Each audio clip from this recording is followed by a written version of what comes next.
성가대 여러분들 귀한 아름다운 찬송 감사드립니다. 그리고 오늘 뜻깊고 깊은 신앙의 그 표현이 잘된 기도를 해주신 조현범 형제님 다시 감사드립니다. 오늘 저는 친구에 대해서, 친구란 무엇인가에 대해서 말씀드리려고 합니다. 키케로라고 하는 현인이 있었습니다. 마르쿠스 툴리우스 키케로. 이분은 기원전 106년에 태어나 기원전 43년, 즉 63세 되던 해에 죽은 로마의 최고의 웅변가요, 문인이요, 철학자였습니다. 키케로는 그가 죽기 전에 2년 전, 61세 되던 해에 우정에 대해서라는 책을 썼습니다. 그가 이렇게 말합니다. 우정을 지키는 방법과 우정을 가지면 우리는 좋은 그런 삶을 살 수 있다고 말했습니다. 우정이 오래 지속되려면 선의가 중요하다 이렇게 말했습니다. 선의로 우정을 지속시켜야 된다. 또 친구와의 친밀감으로 남들에게 못하는 이야기들을 할 수 있는 그러한 기회, 안도감, 그리고 기쁜 일과 괴로운 일들을 공유하기 때문에 오는 그런 기쁨 속에서, 안정감 속에서 인생은 조금 더 쉬워진다고 이렇게 말했습니다. 또 친구와의 관계는 우리에게 언제나 희망을 북돋아 준다고 말했습니다. 함께 가는 길을 가다 보면 서로가 힘이 되어주고 미래가 희망적이 되게 됩니다. 우정은 지혜로운 사람들에게 주는 특권이요, 오직 지혜 있는 사람들만이 좋은 우정을 가질 수 있다고 키케로는 말하고 있습니다. 키케로는 계산적인 우정을 단호히 부정했습니다. 친구와의 우정에서 대변과 차변을 정확히 일치시키는 것은 우정을 옹졸한 계산으로 만드는 것이라고 보았습니다. 키케로는 바람직한 우정은 신념과 취향이 유사하며 의견의 일치가 있는 관계라고 말했습니다. 맞는 말이긴 합니다.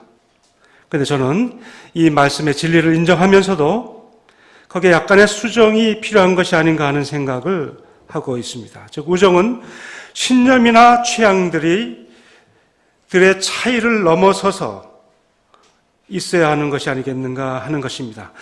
자식과 부모들 사이에도 서로 많은 차이가 있습니다. 그럼에도 불구하고 잘 지내는 것이 가족관계입니다.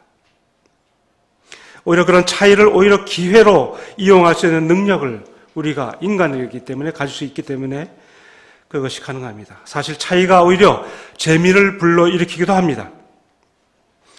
서로 다른 의견들, 취향들이 우리들에게 마음먹기에 따라서는 신선하게 다가올 수도 있는 것입니다. 서로 다른 의견들, 취향들이 오히려 우리의 우정관계를 흥미롭게 만들어줍니다. 신념이나 취향이 유사하지 않는 경우에 우리가 적어도 그 친구의 다름을 존중만 해준다면 우정이 가능해질 뿐만 아니라 그 우정이 신선해지기도 한다는 것이고 또 깊어지기도 한다는 것입니다. 상대방을 존중해주고 좋아해주는 그런 따뜻한 인간성이 친구를 만들어줍니다. 친구는 특히 노년의 삶을 위해 필수적인 요건이 됩니다. 친구가 없는 노년이란 생각할 수가 없습니다. 친구가 없는 그러한 인생은 불행해지고 말 것입니다. 제가 작년 10월부터 올 초까지 4개월간 대만의 장령대학교라고 하는 곳에 머물게 되었습니다. 거기에서 이제 강의도 좀 하고 집필도 할 수 있는 기회를 가졌습니다. 기숙사 게스트룸에서 4개월간 지내는 세월이 짧지만은 않았습니다. 물론 운동도 하고 도서관도 들르고 또 대만의 맛있는 음식도 즐겼습니다만은, 그리고 대만에 온 친구 교수들도 있었기 때문에 같이 우정도 즐겼습니다만은, 그러나 날이 갈수록 심심하고 무료해졌습니다. 그런 무료한 삶 속에서 제가 삶의 행복은 어디서 오는가 하는 생각을 하게 되었습니다. 제가 정년 은퇴한 지 벌써 2년이 되어 가면서 어떻게 살아야 행복할 것인가, 할 수 있는가 하는 그러한 생각을 하게 됩니다. 제 나이쯤 되면 아마 다들 그런 생각을 할 것입니다. 그래서 다음과 같은 결론을 맺었습니다. 인생에는 3가지가 필요하다. 이런 제 아주 진리를 발견하고 여러분들에게 오늘 나누게 됐습니다. 그 첫째가 일입니다. work, 일하는 것입니다. 제가 학교에서 정년 은퇴하고 나서부터 이제 일로부터 해방돼서 매일 이제 놀 수 있다. 매달 나오는 연금을 가지고 거기다 조금 더 보태가지고 살면은 말이죠. 매일 와인도 마시고 매일 친구들도 만나고 하는 그런 즐거운 삶을 이제부터 일로부터는 완전 해방 되었다라고 선언하고 참 기뻤습니다. 근데 이게 일로부터 해방된 것을 선언하고 나서 놀다 보니까 이것이 결코 좋은 선택은 아니구나. 일은 계속해야 한다는 생각으로 바꿨습니다. 그게 돈이 되지 않더라도 내가 원하는 일을 지속하고 그것도 죽을 때까지 놓지 않는 그러한 삶이 오히려 더 비교할 때 행복할 것이라고 생각했습니다.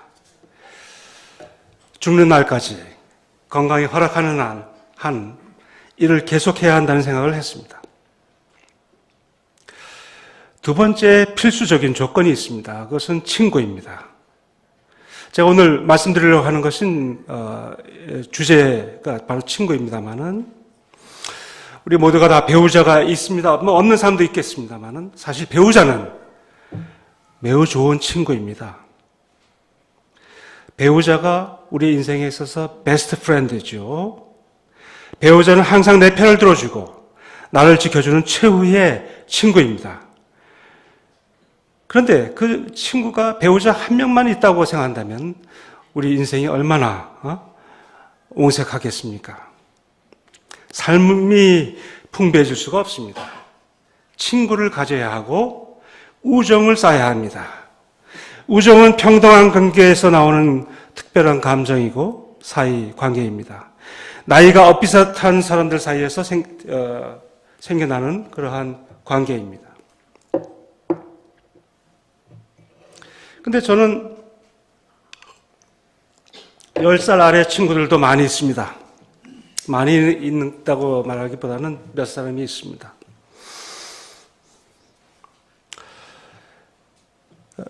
제가 이제는 대선배지만 제 후배들은 그냥 함께 친구로 지냅니다. 물론 제가 선배로서 돈을 쓰는 편입니다만은 그래도 젊은 친구들을 가지는 것이 훨씬 더 유익하고 이익입니다. 그리고 젊은 친구들이 있으면 내 마음이 젊어집니다. 신학하는 커뮤니티, 제가 소속해 있는 신학하는 커뮤니티나 목사들 사이에서 이런 젊은 친구들이 많이 있습니다. 저는 민중신학을 하는 신학자 서클에 들어가 있습니다만은 이 서클을 굉장히 중시합니다. 거기에 가면 많은 후배들이 있습니다. 그 후배들을 제가 평등한 친구로 지내는 재미가 아주 쏠쏠합니다. 얼마 전에 저의 띠동갑 되는 선배, 한신대 선배 교수님이신 여러분들 잘 아시는 유명한 김경재 교수님께 제가 제안을 했습니다. 12살 차이 정도니까 우리 친구로 삼아서 같이 즐겁게 지내십시다 했더니 김경재 교수님이 갑자기 말을 다른 데로 돌려가지고 얘기를 더 이상 진척을 못했습니다. 김경재 교수님에게 제가 기회를 제공했는데 그 기회를 받아들이지 않은 지혜롭지 못함이 그 훌륭하신 교수님께 있다는 것을 제가 놀랐습니다. 제가 형제처럼 가까이 지내는 친구가 있습니다. 그런데 10살 밑인데 독일 친구입니다. 독일에 지금 가장 왕성하게 활동하는 교수이기도 한데 이 사람 저보다 10살 밑입니다. 그리고 저와 아주 형제같이 지내는 인도 친구도 저보다 10살 밑입니다. 제가 얼마나 이득을 보는지 모릅니다. 그 친구들 만나면은.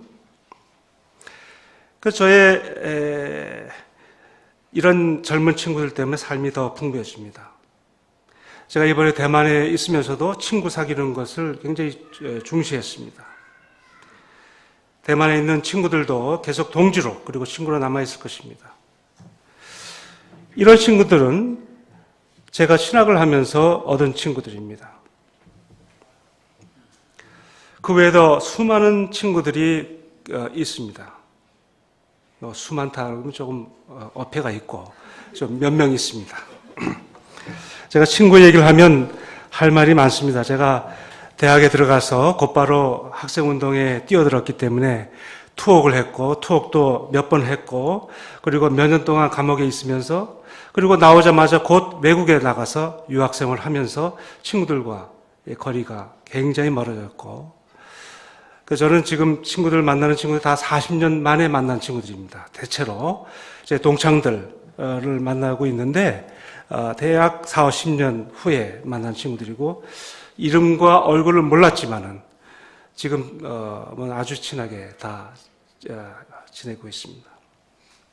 제가 그 친구를 만나게 된 거는 자전거 때문입니다만 자전거 동호회를 고등학교 동창들이 만들어가지고 제가 재작년에는 독일에 가서 한 1000km 자전거를 탔고 이번 겨울에는 베트남 가서 한 300km 탔고 그리고 국내를 이렇게 친구들하고 3박 4일, 4박 5일 이렇게 만나고 같이 노는 그런 재미가 인생에 있어서 굉장히 큰 향료가 되고 그리고 부인들이 다 찬성합니다. 왜냐하면 우리가 건전하게 놀기 때문에 건강하게 지내고 그리고 대화를 많이 즐기기 때문에 부인들이 참 이 모임을 좋게 생각을 합니다. 저는 제가 대학을 곧바로 쫓겨났기 때문에 신학을 하게 됐고 신학도 그 정규 신학이 아니라 서대문에 있는 비정규에서 공부를 했고 거기서 이제 서남동 안병무 문동한 문익환 이런 분들을 제가 선생님으로 모셨고 우리 한한 선생님도 와서 강의도 하셨습니다만은 그리고 이제 제가 곧 유학을 우리 문동한 박사님 통해서 유학을 가게 됐습니다만은 그것 때문에 이제 친구 관계가 다 멀어졌습니다. 대학 동기들과 다시 요즘 만나기 시작하는데 학과를 초월해서 만나고 그 모임도 엄청난 저한테 리소스를 주고 많은 것을 배우고 사실 그 중에서는 정부 기관에도 많이 들어가 있는 아직도 장관급으로 일을 하는 사람들도 있습니다만은 그런 걸 통해서 제가 많은 대화를 나누면서 친구의 중요함 이런 것을 다시 한번 느낍니다.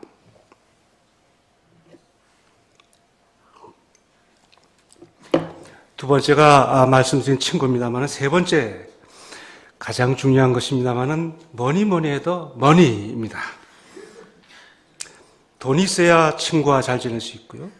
일단 돈이 없으면 친구를 만나고 싶지가 않습니다. 만나자고 해도 자꾸 피할 수밖에 없게 됩니다. 오늘 본문에서 예수께서는 불의의 만몬으로 친구를 사귀라고 했습니다. 그러니 나에 들어가면 정말로 필요한 것은 친구요, 일이요, 그리고 마지막으로 돈입니다.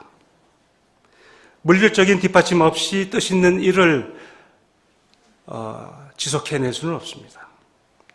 이것은 맹자의 말씀입니다만은 항산항심이라는 말을 맹자께서 하셨는데 항상 생산하고 항상 무엇인가 만들어내야만 그래야 마음마저도 같은 마음을 유지할 수 있다는 말, 항산항심이라는 말이 있습니다.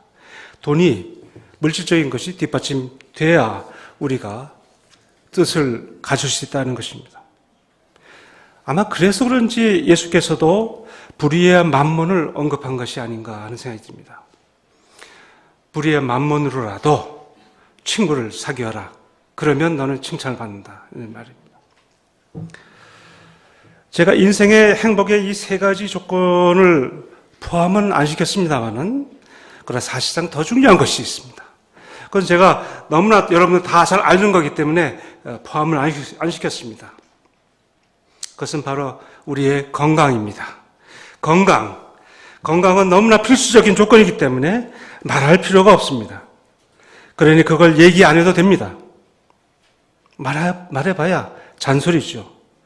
숨 쉬는 것도 감사하고, 그리고 잠잘 수 있는 것, 그리고 걸을 수 있는 것 다 감사한 일이고, 먹을 수 있고, 그리고 배변 볼 수 있는 것 모두 감사할 일입니다. 건강을 잃으면 인생의 모든 좋은 것도 잃는 것입니다. 그러므로 운동은 필수요. 음식 조심하는 것, 과음하는 것, 피하는 것 굉장히 중요한 일입니다. 제가 존경하는 고 신영복 교수님께서 인문학을 하는 사람은 좀 늙어야 제 맛을 낼 수 있다라고 말했습니다. 서양의 대부분의 인문학자들, 철학자들은 60대 이후에 좋은 글을 남기고 있습니다. 신학도 마찬가지입니다. 신학이나 인문학은 늙은이가 하는 학문이 되겠습니다. 그러나 정신마저 늙어버린 그런 늙은이가 아닌, 몸은 늙었지만은 영적으로 정신적으로 젊은 그런 늙은이가 하는 학문이 신학이 아닌가 하는 생각이 듭니다. 그러므로 나이가 들수록 젊은 친구들을 사귀는 것이 그런 의미에서 또 중요한 것입니다.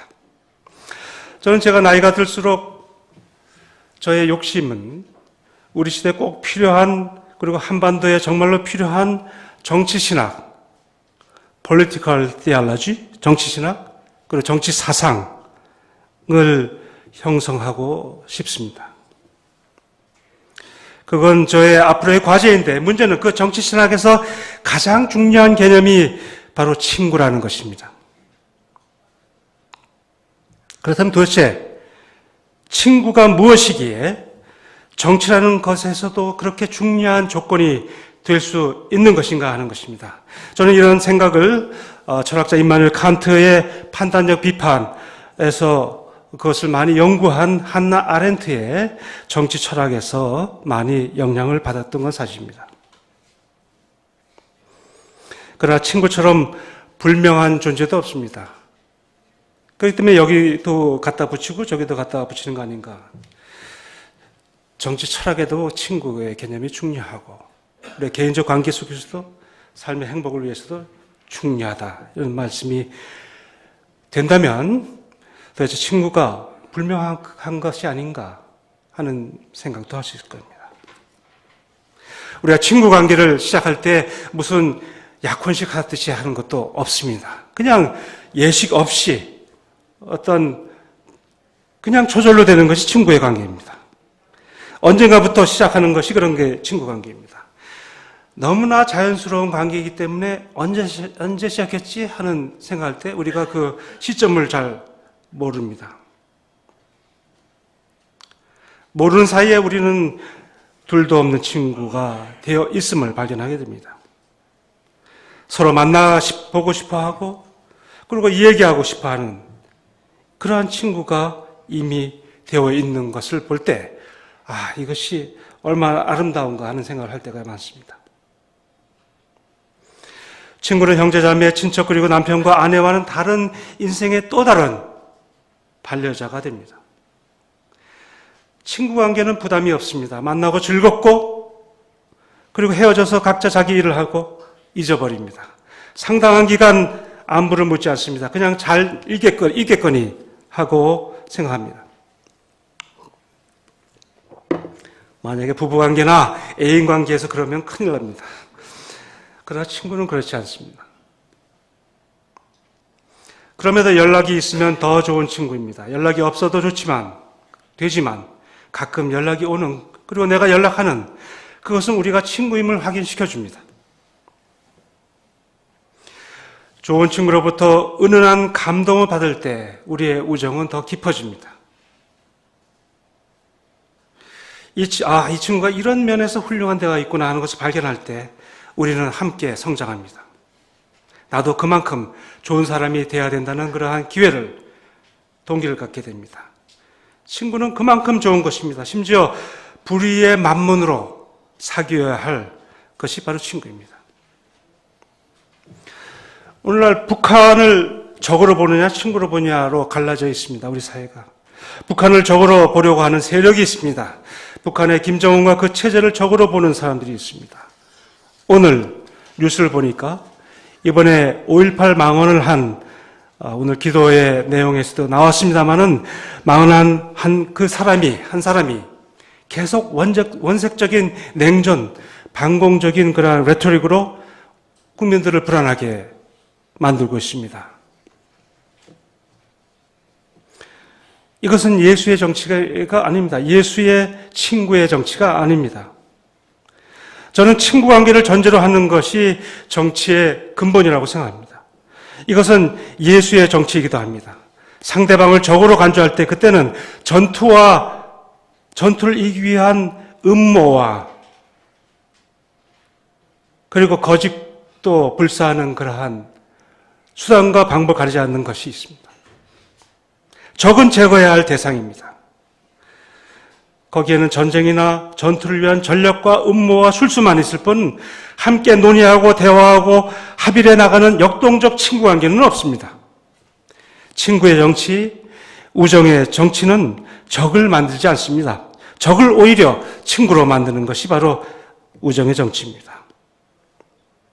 우정의 정치는 예수의 정치입니다. 근데 이런 우정의 정치가 가능하려면 적어도 예의가 있어야 됩니다.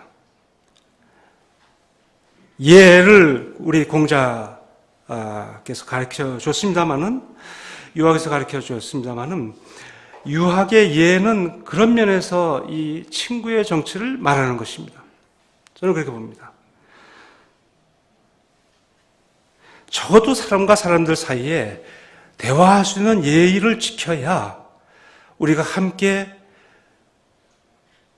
대화적 과정을 통해서 집단적 지성, 집단적 이성, 집단적 진리를 찾아낼 수 있고 그 집단적 지성을 통해서 이 공동체, 이 나라를 이끌어가는 것입니다. 이것이 바로 정치인 것이죠. 정치라는 것은 그런 과정입니다. 우정의 과정, 대화의 과정, 타협의 과정인 것입니다. 요즘 미국의 트럼프가 적을 만드는 정치, 대적의 정치를 하고 있습니다. 모든 사람들이 다 친구인 줄 알았는데 갑자기 적으로 간주하고 그 적을 무찌르기 위해서 다양한 술책과 방책과 수단을 쓰고 있습니다. 상대방을 무방비하게 있는 상태에서 상대방을 급습합니다. 무역 전쟁을 일으켜서 세계 경제를 파멸로 몰고 가고 있는 것 같고, 그리고 멕시코와의 국경에 아주 높은 담을 쌓겠다고 해서 그것이 잘 안 되니까, 우회 통과 잘 안 되니까 국가 비상사태를 선언하기도 했습니다. 이민 장벽을 높이고 많은 이민자들을 불안하게 만들어 놓고 있습니다. 그런데 예외적으로 한반도에서는 평화의 일을 조력하고 있는 것이 사실입니다. 그러나 사실 따지고 보면 한반도에서 해빙 분위기는 전적으로 남북한의 당국과 민중들의 열망에 의해서 이루어지고 있다라고 볼 수밖에 없습니다. 트럼프는 그것에 얹혀 있는 것이지 트럼프가 시작한 것은 아닙니다. 그는 미국 백인들을 위한 장사를 하는 사람이라고 저는 생각합니다. 장사만 잘하면 됩니다. 그리고 우리가 그를 장사를 잘할 수 있도록 도와주면서 우리는 남북한의 통일을 이루어야 할 것입니다. 어떤 통일입니까? 어떤 사람들은 통일이 재앙이라고도 얘기를 하는데, 특히 북한 중심의 재앙이라고, 통일이 돼서 재앙이라고 얘기하는데, 그러면 도대체 제가 말하는 통일은 무엇입니까? 그야말로 지금보다 훨씬 훌륭하고 부유하고, 이게 참 추상적인 말입니다. 훌륭하고 부유하고 강한 국가를 이루는 것이 통일이라고 저는 생각합니다. 그래서 일본을 극복하는 그것이 통일이라고 생각합니다. 그래야 일제로부터 완전한 독립이 이루어지는 것입니다. 일제 40년 지배의 결과가 남북 전쟁이었고 그리고 분단이었다고 한다면 이제 그 평화를 이루고 다시 분단을 극복하고 통일을 이루는 것이 바로 일제의 지배, 일본 지배로부터 완전히 벗어나는 것이라고 생각합니다. 가츠라 테프트의 밀약으로 한반도가 일제의 손아귀에 들어갔는데 그 강대국들의 밀약으로부터 완전히 독립하는 것이 진정한 통일이라는 것입니다. 그리고 우리의 목적이라는 것입니다. 일제 40년의 지배의 결과가 전쟁과 분단이었습니다. 이제 우리는 그것을 극복하기 위해서 3.1절의 100주년 기념을 맞고 있습니다. 3.1 운동의 최종 목적은 바로 통일이라고 저는 생각합니다. 어제 뉴스에 보니까 일본 수상 아베가 북미 회담을 이유로 트럼프를 노벨상 후보자로 추천했다고 합니다. 누구 때문에 우리가 그동안 그렇게 고생했는데 미국에게 공을 돌리는 그 축도 일본입니다. 가츠라 테프트의 밀약에 의해서 한반도가 일본의 지배하에 들어갔지만은 이제 다시 이 아베가 트럼프와 함께 손을 잡고 한반도를 움직이고 있습니다. 저는 그 길을 위해서라도 통일을 이루어야 한다고 생각합니다. 또한 그 길은 일본을 대적의 관계로 보는 것이 아니라 대등한 친구의 관계로 되돌리는 그러한 길이 바로 그 길인 것입니다. 저는 이번에 한반도 평화를 위해서 그리고 통일을 위해서 노벨상을 남북한에게 줘야 된다고 생각합니다. 노벨상을 북한의 김정은과 남한의 문재인 대통령에게 줘야 된다라고 생각합니다. 그러면 노벨상 주최 측은 한반도의 평화에 기여하는 것입니다. 그렇기 때문에 노벨상 측은 혹시 제 설교가 그쪽에 들리면 참 좋겠습니다.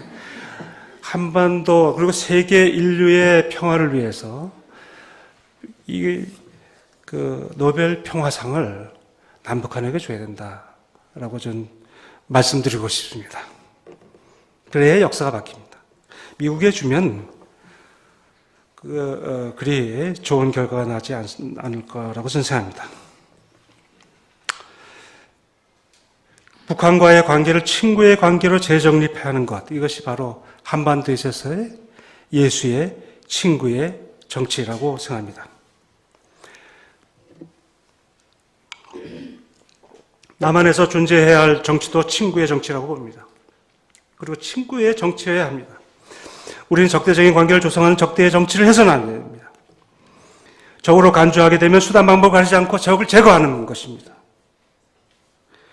거짓말을 해서라도 가짜 뉴스를 퍼뜨려서라도 적을 제거해야 합니다. 또 불의한 폭력을 써서라도 적을 제거해야 합니다. 예수의 정치는 친구의 정치, 친구들 사이의 정치입니다. 적대의 정치, 적을 무너뜨리는 정치는 이미 지나갔습니다. 독재 시대는 지나갔고 전쟁의 시대도 지나갔습니다. 아직도 전쟁의 상태로 생각하고 북한을 적으로 간주하는 그러한 사람들이 많이 있습니다. 그리고 북한과 대화를 하는 정부를 타도해야 한다는 그러한 적대의 정치를 하는 사람들이 많이 있습니다. 그것은 전쟁의 시대에 아직도 매여 있는 그러한 정상태, 정신적 노예의 상태라고 말할 수 있겠습니다. 독재가 있고 부패가 있으면 그것을 적으로 삼을 수는 있습니다. 우리가 그런 시대에 살았었습니다. 그러나 이제는 그런 시대가 아닙니다. 조금 이야기가 길어지기 때문에 조금 넘어갑니다. 예수는 모든 사람들을 친구로 만들었습니다. 원수 시간에 있는 사람들마저도 친구로 만들어야 한다는 것이 예수의 가르침입니다. 원수 사랑의 계명이 바로 친구의 사랑, 친구 만들기의 계명입니다. 함께 대화하고 토론하고 양보하고 타협하고 함께 즐기는 친구 관계입니다.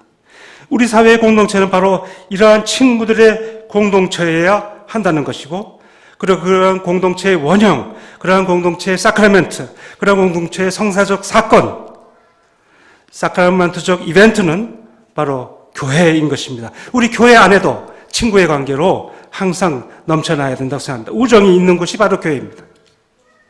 우리 안에 함께 가는 그런 우정이 있어야 됩니다. 물론 다른 의견이 있을 수도 있습니다. 그러나 그 다른 의견이 오히려 우리들 사이에 더 친구의 깊은 프레시하게 만드는 그러한 관계로 상승해야 된다고 생각합니다. 그걸 적으로 돌리고 적대 관계를 맺는 것, 그것은 안 됩니다.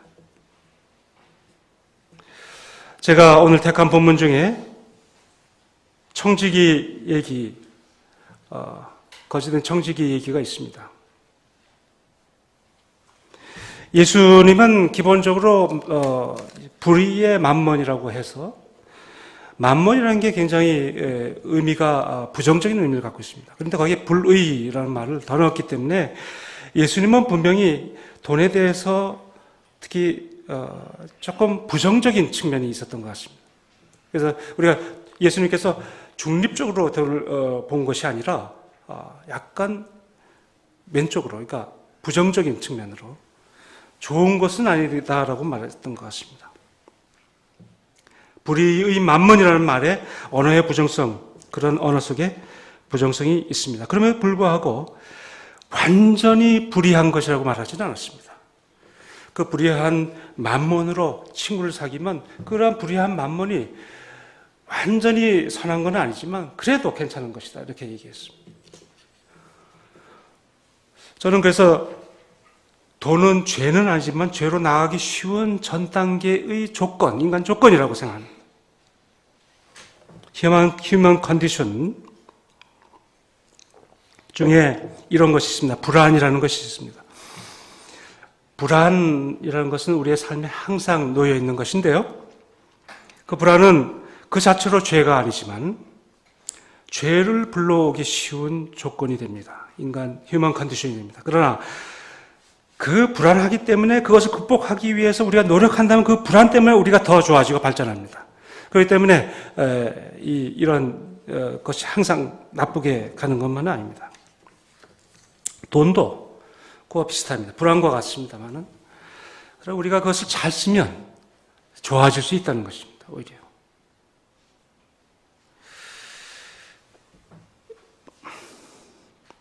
세금을 걷어서 모은 많은 돈을 못 사는 사람들을 친구 관계로 만들기 위해서 쓰는 것, 그것은 상당히 좋은 정치입니다.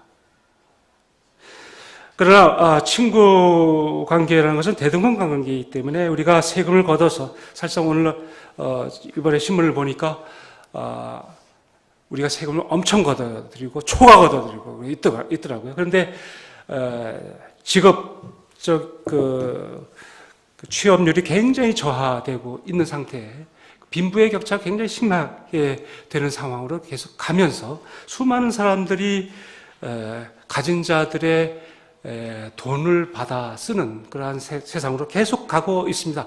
점점 더 그렇게 돼갈 겁니다. AI라든가 로봇이라든가 이런 걸 통해서 점점 더 직업이 줄어들고 점점 더 아마존이라든가 이 첨단 산업들은 점점 더 돈을 더 많이 걷어지고 그리고 직장은 더 많이 안 만들고 그러면 수많은 사람들이 점점 더 어려워지면서 그러나 돈은 더 많아질 겁니다. 그러면 정부는 더 많이 거둘 것이고 그 돈이 이제 많은 힘 없는 사람들에게 가는 그러한 복지정책을 쓰겠죠. 그렇지만 그 복지정책이 사람을 친구 관계로 만들지 않고 사람을 디펜던트하게 의존적인 존재로 만들 가능성이 있습니다. 그렇기 때문에 친구의 정책이 굉장히 중요합니다. 우리가 돈을 쓰더라도 친구로 만드는 방식으로 써야 된다. 불의의 만몬으로 친구를 만들어라는 것의 정치의 신학적인 의미가 거기에 담겨 있습니다. 다시 이제 친구란 무엇인가로 돌아가려고 합니다. 저는 친구를 개인적 차원에서도 말했고 정치적인 차원에서 말했습니다. 이처럼 친구 관계라는 것은 다양한 층위와 다양한 차원이 있습니다. 개인적인 차원에서의 친밀한 친구와 넓은 사회 속에서의 광범위한 친구 관계가 있습니다.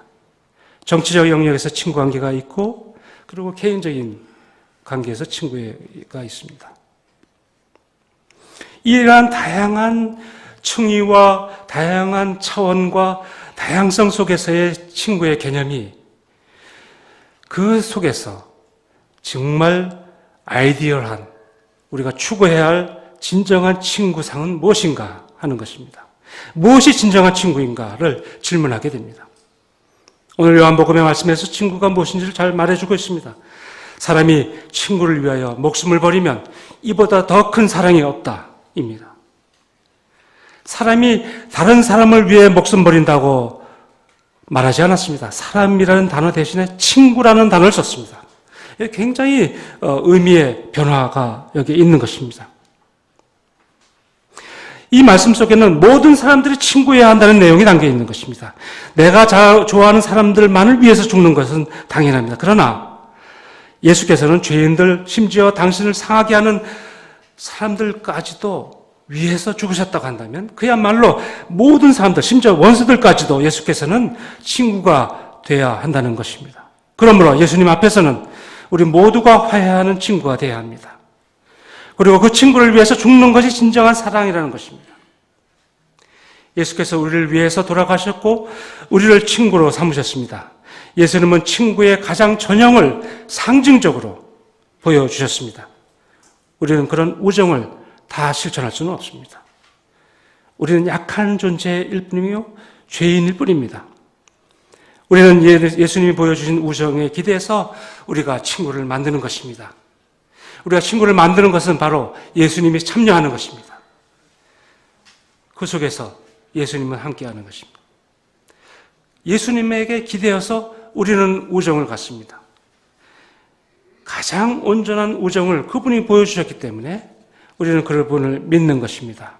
그분에 기대어서 그 온전한 우정을 지향하면서 우리는 인생을 친구 만들며 살아가는 것입니다. 우리의 친구 관계는 예수의 친구 관계의 상징이요, 좀 더 정확하게 말하면 그림자일 뿐입니다. 어떤 사람들은 친구가 돈을 꿔달라고 할까봐 친구를 사귀지 못합니다. 그래서 외톨이가 됩니다. 중세의 수련너가 그 대표적인 유형입니다. 요즘 그런 것이 많이 사라졌습니다만 친구의 빚을 보증 섰다가 폐가 망신한 사람들이 있습니다. 그래서 친구를 안 만나고 외톨이 신세가 된 부자들도 많습니다. 그래서 사람들이 안전한 방식으로 친구를 사귀되 끼리끼리 사귀입니다. 돈 있고 지위 있는 친구들끼리 한데 모입니다. 그게 안전하기 때문이에요. 그렇기 때문에 세상의 친구 관계란 여러 면에서 한계가 있는 관계입니다. 우리의 우정은 예수의 우정에 비해서 훨씬 못 미칩니다. 질적으로 다릅니다. 우리의 우정은 예수의 친구 관계를 조금이라도 지향하려고 하는 그런 관계일 뿐입니다. 우리의 친구 관계는 예수의 친구 관계의 상징일 뿐, 그것을 구현할 수 없는 부족한 우정인 것입니다. 우리 신학자들은 많은 친구가 필요합니다.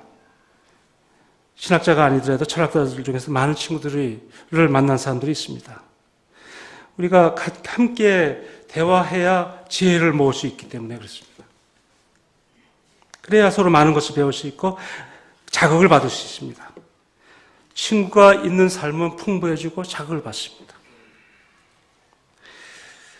제가 칸트 얘기를 조금 하려고 했는데 시간이 많이 갔습니다. 그러나 칸트야말로 결혼도 안 하고 진짜 80세 건강한 사람이었죠. 그래도 80세까지 살고 결혼도 안 했는데 정말 친구 관계 없을 줄 알죠. 참 칸트야말로 많은 친구를 갖고 있었습니다. 그래서 그가 위대한 철학을 형성한 것이 아닌가.